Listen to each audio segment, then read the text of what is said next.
यहाँ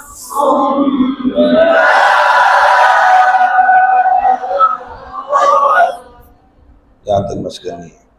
दो दो आयतें, फिर 4 आयतें पढ़ सकते हैं, 3 आयतों का सेट बना लें तो लहजा इस शेख साहब को आप कर कॉपी कर सकते हैं। समझ गए? अब सिर्फ उससे मात करो। बिस्मिल्लाहिर्रहमानिर्रहीम। एक बंद पढ़े।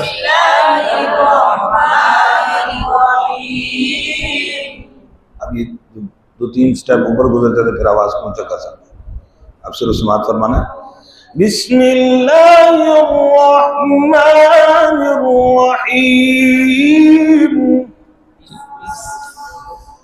إذا الشمس كورت وإذا النجوم انكدرت وإذا الجبال سيرت وإذا العشار عطلت الله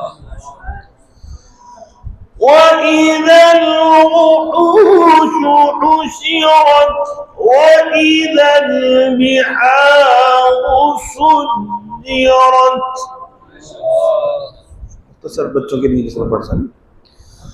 وإذا النفوس زوجت وإذا الموءودة سئلت بأي ذنب قتلت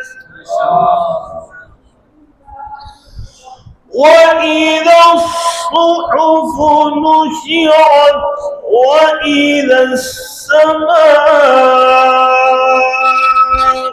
كشطت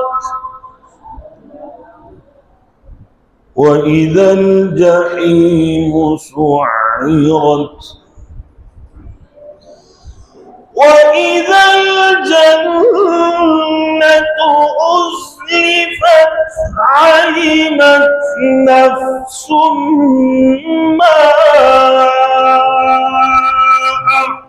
أحضرت. صدق الله العظيم.